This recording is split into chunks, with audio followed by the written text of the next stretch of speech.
You can hear it now, the rain, steady and soft against the window. Each drop an invitation to let this day go, to let yourself sink deeper into this moment.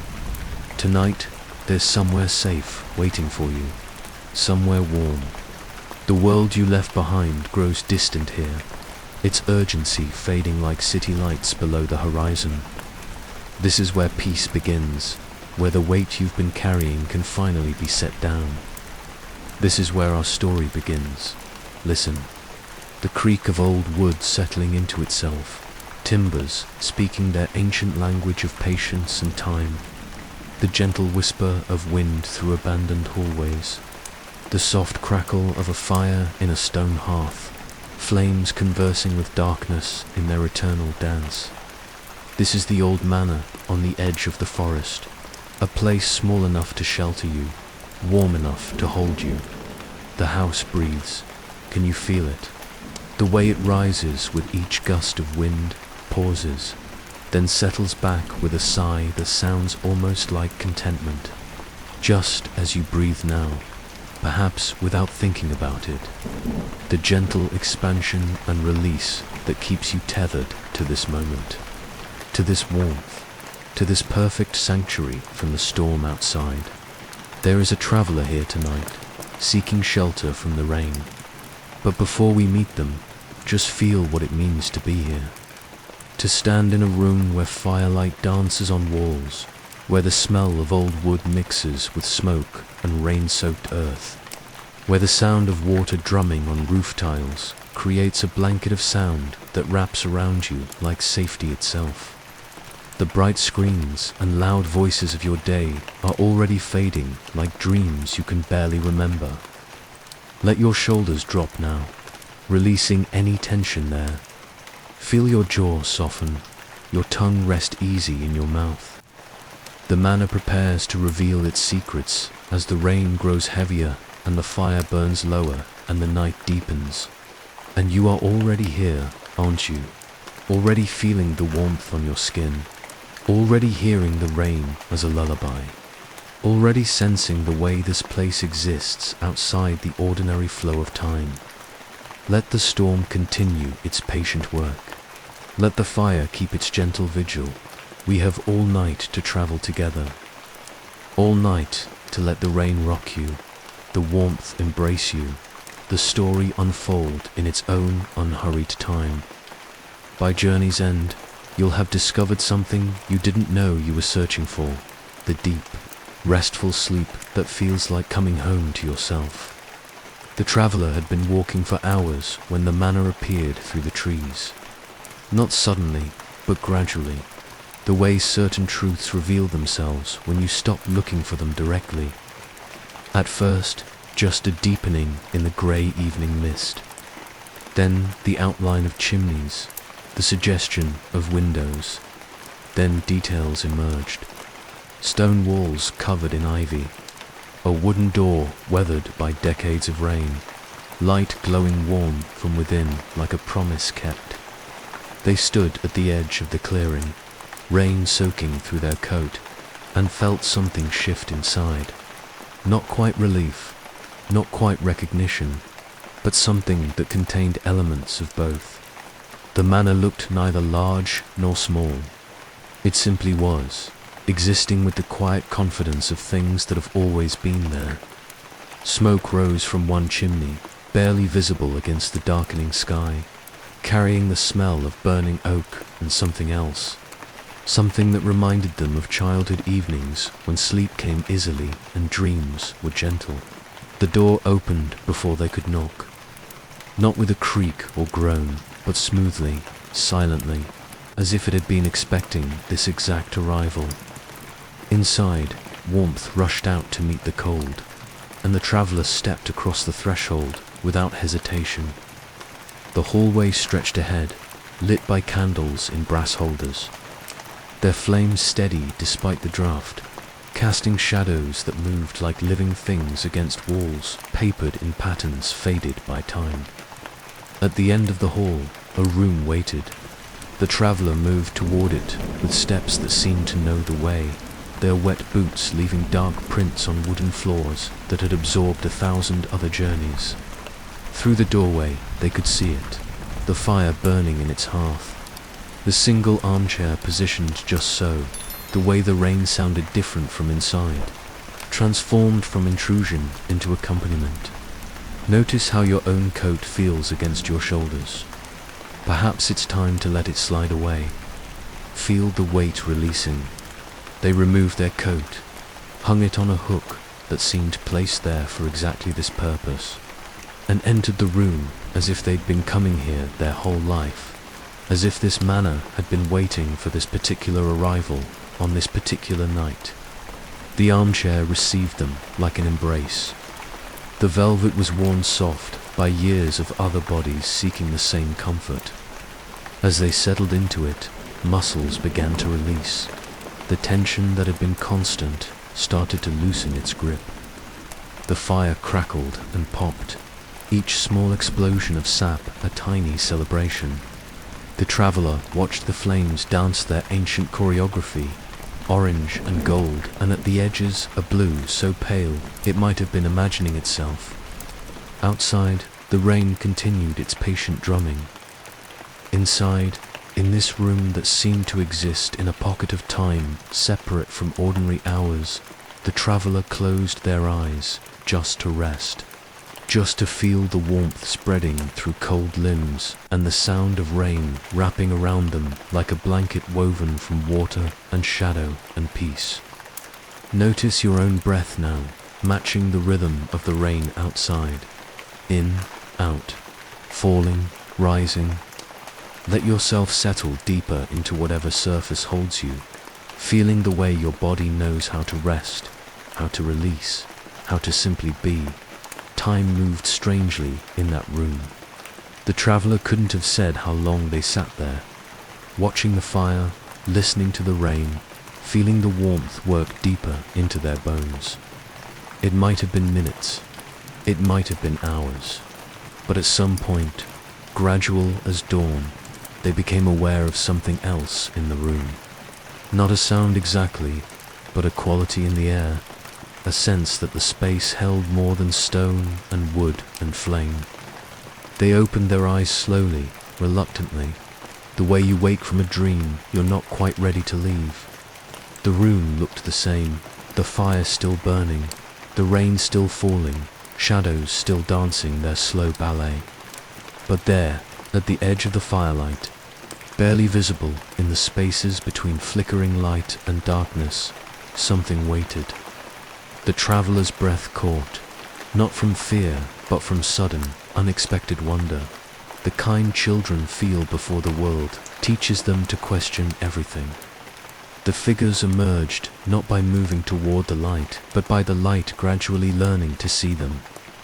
Small beings, no taller than the armrest, with skin that seemed woven from moonlight filtered through leaves. Their eyes held a luminescence that didn't flicker or fade, but glowed steady as embers beneath ash. And in that glow, the traveler saw something they recognized without being able to name it.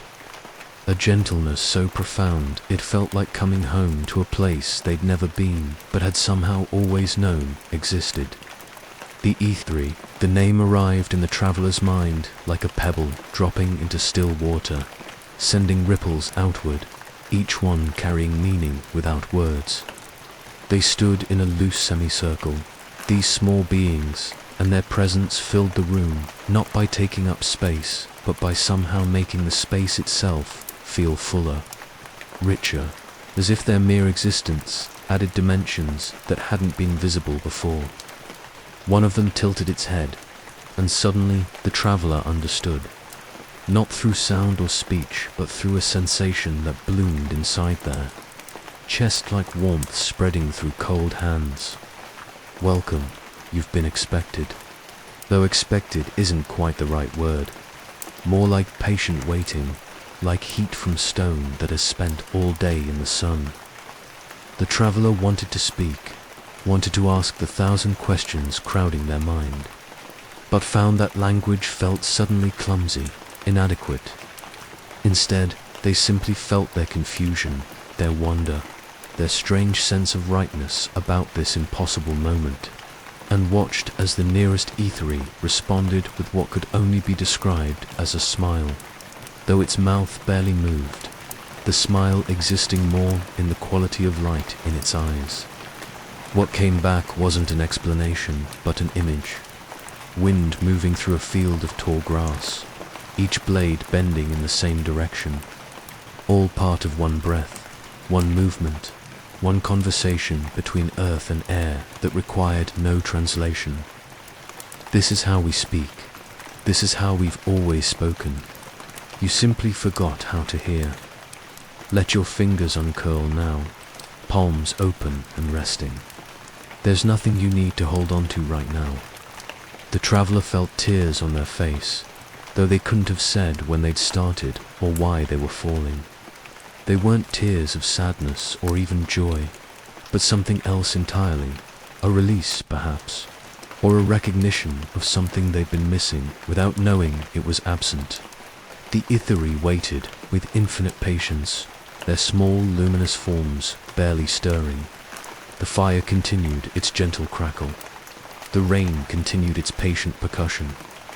In that room, on that night, the traveler felt something inside them begin to shift, like ice beginning to melt, like soil beginning to thaw, like some part of themselves they'd locked away starting to remember how to open. From among the gathered ethery, one moved forward with the slow certainty of water finding its path downhill. She was older than the others, not in the way humans age with wrinkles and weakening, but in the way ancient trees grow older, becoming more themselves with each passing season. Her eyes held depths that suggested she'd witnessed countless rains, countless travelers, Illa. Her name arrived like a stone dropping into still water, and with it came a sense of recognition, as if the traveler had been waiting their whole life to meet someone they'd never known existed. She didn't move her lips, yet her voice filled the spaces inside the traveler where words usually lived. It wasn't sound exactly, but something that bypassed hearing entirely and spoke directly to the part of them that understood without needing explanation. You are not here by accident. The thought arrived wrapped in images, dozens of humans over decades, each one lost in their own way, each one guided by an invisible thread they couldn't see but followed nonetheless. Some had been searching for something specific. Others had simply been walking, letting their feet choose direction. But all of them, every single one, had carried the same hollowness inside, the same quiet ache that modern life creates and then teaches us to ignore. The forest had called to them, Illa explained through feeling and vision, not with sound but with recognition. Like how certain songs make you stop what you're doing even when you can't remember why they matter, or how some places feel familiar though you've never been there before. She showed them a vision of themselves from the outside, walking city streets with shoulders hunched, eyes on the ground, breath shallow and quick, moving through crowds as if through a dream where everyone else was real but they were only partially present. And then she showed them roots, deep ancient roots spreading beneath soil, searching for water, for nutrients, for connection. These roots had once been theirs, she conveyed, but they'd forgotten how to tend them, forgotten even that they existed. You forgot to listen to the sound of your own roots. The feeling was gentle but unwavering, compassionate but truthful. The traveler wanted to protest, to explain that they'd been busy, that life demanded attention in so many directions at once. But even as these justifications formed, they dissolved like sugar in hot tea, revealing their own emptiness. Illa remained perfectly still, her luminous eyes steady, and the traveler felt her compassion like warmth spreading through cold limbs. She wasn't judging. She was simply reflecting back what they already knew but had been too afraid to acknowledge. Your breathing has slowed now without you noticing. Let your eyelids grow heavy, your jaw soften completely. Around them, the other Ithari had settled onto the wooden floor, their small bodies arranging themselves in a loose circle. The fire burned lower now, its light softer, and the rain had shifted from downpour to gentle steady fall, each drop a separate note in an endless composition. Illa extended one hand, palm up, and in the traveller's mind an image appeared, a human heart, glowing softly, connected by thin threads of light to everything around it. Trees, animals, earth, sky, other hearts. But in the vision, many of the threads had grown dim, almost invisible, as if they'd been forgotten rather than severed. We don't bring you here. We simply remind you that this place exists, that you exist, not the version of yourself you've been performing for the world, not the person you think you should be, but the actual you, the one who still remembers how to wonder, how to rest, how to find meaning in the spaces between doing. Let your breathing slow even more now, matching the gentle rhythm of rain against roof, against earth, against leaves. Feel how each exhale carries you deeper into calm, deeper into acceptance, deeper into this moment that asks nothing of you except presence. Ila's gaze softened further, and with it came a new sensation. Not quite a question, but an invitation wrapped in gentle expectation. To return to the world you left, you must first prove that you understand what it means to let go. The concept arrived not as words, but as images that unfolded like flowers opening to morning light. Leaves releasing from branches in autumn, trusting the wind to carry them. Ice melting into spring streams, surrendering its form to join something larger. A child's hand opening to release a captured butterfly, choosing freedom for another over possession. The traveller felt their throat tighten, though they couldn't have said why. Something about the request touched a tender place inside them, a place they'd been protecting without realizing it. Ila showed them what was needed through a vision. They saw a river running through the heart of a village that existed somewhere beneath or beyond or within this manor. Its waters clear and impossibly bright, flowing over stones smoothed by centuries. Into these waters, they would need to offer something personal, something that carried weight, that represented what they'd been carrying for too long. Not just any object, but one that held memory, that connected them to questions they'd stopped asking because the answers never came, to a past they couldn't change no matter how many times they replayed it. The surrender wouldn't be dramatic or painful. It would simply be honest. A recognition that some doors were never meant to be opened, and that peace lives on the other side of that acceptance. The traveller's hand moved to their pocket before their mind had fully decided, fingers finding the shape they'd memorized through years of absent touching. The key was small, brass turned dark with age and oil, its teeth worn smooth. It had belonged to their grandfather, though what it unlocked had been lost long before the old man passed. They'd carried this key for 15 years, telling themselves it was about memory, about connection. But standing here with these luminous beings watching, they understood what it really represented. All the answers they'd been promised but never received. All the understanding that death had stolen before it could be shared.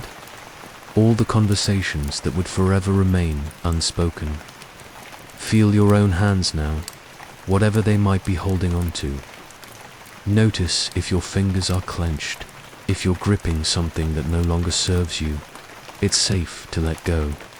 The key felt heavier than it should as they held it in their palm, or perhaps they were simply feeling its true weight for the first time. Illa gestured toward a passage the traveller hadn't noticed before, an opening in the wall where there had been only solid stone. Through it, stairs descended, carved from living rock, leading down to where the sound of water sang its patient song. The traveller stood slowly, the key clutched in one hand, and moved toward the passage with steps that felt both heavy and light at once. The other Ithri followed at a respectful distance, their small luminous forms creating a constellation of gentle light in the growing darkness. Down the stairs the traveller went, one hand trailing along the damp stone wall for balance, feeling the temperature drop with each step, the air growing thick with the smell of underground water and dissolved minerals. At the bottom, the passage opened into a cavern lit by some source the traveller couldn't identify. Not fire, not electricity, but a kind of bioluminescence that seemed to come from the walls themselves, from moss or lichen, or perhaps from the very stone. The river ran through the centre, its waters so clear they seemed almost absent, visible only by the way they caught and bent the gentle light. The traveller knelt at the edge, their knees sinking into soft moss that had grown there over centuries, and held the key above the current. For a moment they hesitated, feeling 15 years of habit resist this final release. Then Illa's presence touched their mind again, not pushing, simply reminding. Sometimes we only find peace when we stop searching for doors that were never meant for us. Sometimes the greatest wisdom is knowing which questions to release. The traveller opened their hand. The key tumbled once in the air, catching light, becoming for just a moment something beautiful rather than something painful, and then it disappeared into the current with barely a sound. They watched it sink, watched the water close over it like a benediction, watched it settle among the other stones on the riverbed. And with its disappearance came an unexpected lightness, as if they'd been carrying not just the key, but the weight of all those unanswered questions. Their breath came easier now, deeper, as if their lungs had remembered how to fill completely. Their shoulders dropped from where they'd been hunched for longer than they could remember. Your own breathing has become so gentle now, hasn't it? Each breath barely a whisper, each exhale releasing you further into comfort, into acceptance, into the deep knowing that some things are meant to be released rather than carried. The river changed the moment the key disappeared. Not dramatically, but subtly, the way light changes before sunset when you're not quite looking. The current seemed to slow, or perhaps time itself stretched thin, each droplet suspended in its arc for just a heartbeat longer. Then the water began to glow from within, a soft luminescence rising from depths that seemed suddenly deeper than the cavern floor should have allowed. It was moonlight trapped in liquid form, starlight dissolved and flowing. The Guardian rose without breaking the surface, emerging through the water as if it were made of mist rather than matter. It was translucent, its form suggesting something human but composed entirely of flowing light and liquid shadow. Where eyes might have been, there were pools of deeper clarity, and when it looked at the traveller, they felt seen all the way through. The Guardian didn't speak, not even in the wordless way the E-theory communicated, but offered images that bloomed directly in the traveller's mind like flowers opening. They saw a great tree growing downward instead of up, its branches becoming roots that reached towards sky. They saw leaves transforming mid-fall into stars. The images didn't make logical sense, but they made a different kind of sense, the kind that bypasses logic entirely and speaks to something older. More visions followed, cascading through their consciousness like water over smooth stones. A seed splitting open in darkness, trusting that the earth knew what it was doing. A river that flowed in a perfect circle, never beginning, never ending.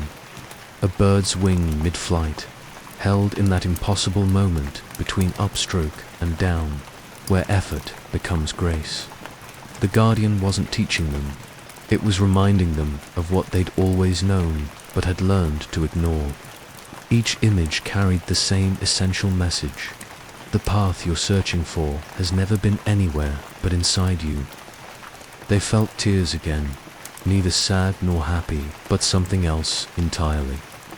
A recognition of truth, so fundamental that seeing it clearly felt like waking from a dream they hadn't known they were having. The Guardian's form rippled and reformed, sometimes appearing solid as glass, other times barely visible. It reached toward them with what might have been a hand, and though it never touched their skin, they felt its presence, like warmth spreading through their chest, like acceptance, like permission to finally stop trying so hard. Before it dissolved back into the river, one final image arrived. They saw a door standing alone in an empty field. The door was closed, ordinary wood with brass hinges. They'd been standing in front of this door their entire life, trying different keys, searching for the right combination. But the image panned back, widened its perspective, and they saw what they'd never noticed. There was no wall around the door, nothing preventing them from simply walking around it. The laughter that bubbled up from their throat was soft, almost reverent. Of course it was that simple. The way forward had always been available. They'd simply been too focused on the door to see the open space surrounding it. Each exhale carries you deeper now into this understanding. This peace that comes from finally letting go of struggles that were never necessary, questions that don't require answers, doors that don't need opening. The Guardian's departure left the river calm again, as if nothing extraordinary had happened. Yet everything had changed. Or perhaps nothing had changed except the traveler's ability to see what had always been there. They stood slowly and turned to face Illa and the gathered beings. Their luminous eyes watched with quiet celebration, the kind that doesn't need noise or movement. The traveler understood now why they'd been brought here, why the manor had appeared when it did. The village, this place that existed beneath or within or somehow alongside the manor, wasn't a destination they'd discovered by chance. It was a mirror, reflecting back the parts of themselves they'd abandoned in the rush toward elsewhere. Toward the next thing and the next thing, each one promising fulfillment, but delivering only the need for something more. As they looked around at the cavern with its luminous walls and patient river, at these small beings who moved like living light, they realized something that made their breath catch.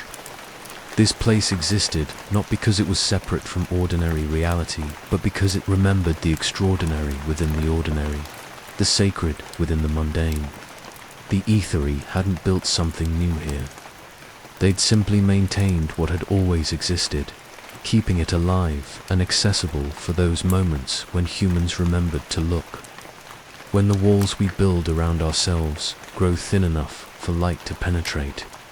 Illa moved closer, and with her came a feeling of completion, of circles closing. She placed one small hand over her heart, then extended it toward the traveler. The village, she conveyed without words, was never just a physical place. It was the part of every human that still believed in magic, not as something separate from reality, but as the deepest truth of reality itself. They'd carried this place inside them their entire life, but had learned to dismiss it as childish, impractical. In forgetting it, they'd forgotten a part of themselves. In finding it again, they'd simply come home to what had never really left. Feel your whole body now, so relaxed, so heavy, sinking deeper into rest. Let any remaining tension drain away like water finding its level. The traveler thought of all the times they'd felt that inexplicable pull toward quiet places. They'd always attributed these moments to needing a break from real life. But standing here, they understood that those moments hadn't been escapes from reality.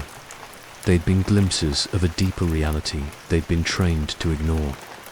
The village was the part of them that still knew how to be still, how to listen to silence and hear it speaking, how to find meaning in the spaces between words. Tears came again, but this time they felt like gratitude made liquid.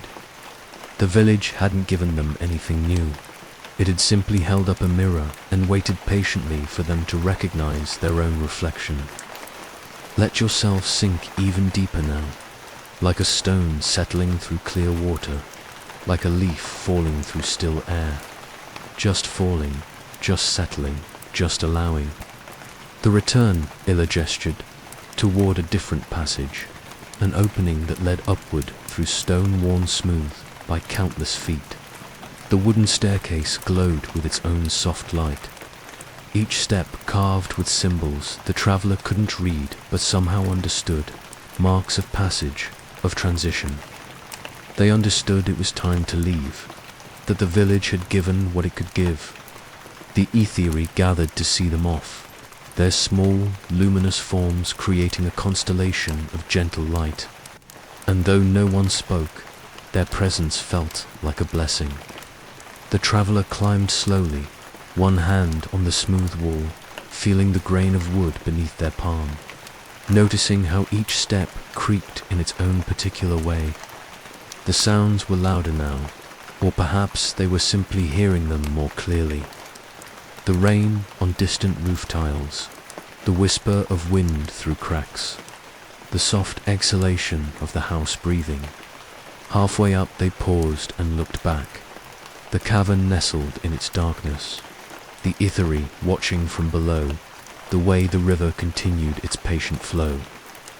Illa raised one hand in farewell, and they felt her final message arrive like a seed planted deep in soil. Remember that you carry this place within you now. Simply close your eyes and return. We will always be here, waiting. The staircase seemed longer going up, or perhaps time was settling back into its ordinary rhythm. Their legs felt heavy, their body suddenly aware of its own weight, but the heaviness wasn't unpleasant. It was grounding, reassuring, a reminder that they existed in physical form. When they reached the top step, they found themselves standing once again in the manor, in the room where their journey had begun. The grand room with its crumbling elegance was exactly as they'd left it. The fire still burned in the hearth, though lower now, its flames smaller but somehow more present.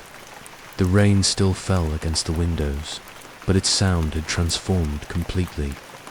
They moved to the chair and sat, feeling their bodies sink into its familiar contours, and realized what had changed. Not the room, not the rain, not the fire, but the weight they'd been carrying. It was lighter now, or perhaps it was gone entirely, left behind in a river that flowed through a village that existed somewhere between memory and magic. The warmth from the fire spread through them differently than before, not just heating skin, but reaching deeper, touching places that had been cold for longer than they'd realized. They stretched their feet toward the flames and noticed how the rain sounded almost musical now, each drop a note in a composition that had been playing all along. Outside, the world continued its patient turning, trees growing imperceptibly taller, clouds traveling their invisible roads across skies, the earth breathing its slow breath beneath everything. And inside, in this room that felt both ancient and newly discovered, the traveler sat with the profound simplicity of someone who'd been given a gift they didn't know they needed. The understanding that peace wasn't something to be found or achieved. It was something to be remembered, something to return to, something that had been waiting all along in the spaces between their own heartbeats. Your own body has become so heavy now, so perfectly weighted, sinking deeper into whatever surface holds you. Each breath moves through you like water through stone, slowly wearing away everything that isn't essential, everything that isn't this moment of perfect, effortless presence. Epilogue: the fire burns lower now, its flames settling into glowing embers that pulse like a heartbeat made of light.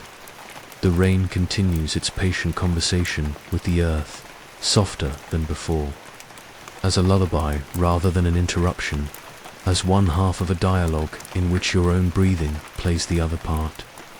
The traveler sits in the chair, eyes closed, breathing slow and deep, carrying within them a village that exists somewhere between memory and magic. The forest outside has grown quiet, content, as if it too is settling into rest. Morning will come, as it always does, bringing with it all the usual sounds and demands. But something has shifted, something subtle but profound.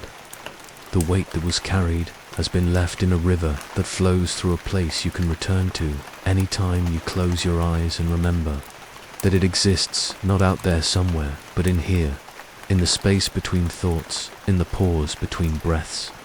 Your breathing is so slow now, so peaceful, each exhale barely moving the air, each inhale drawing in just enough to sustain the quiet miracle of being alive, like snow falling on a winter night, like dust settling in an empty room, like anything that knows how to be still without trying, without effort. Nothing to hold on to anymore, nothing to figure out or solve or change. Just this gentle floating in the space between waking and sleeping, where you don't have to be anyone, don't have to do anything. All of that can wait. All of that will still be there in the morning if you need it. But right now, in this moment, you're released from every requirement except the requirement to breathe, and even that happens by itself. The night embraces you. You are safe, so safe, held by forces more ancient and reliable than any you can name.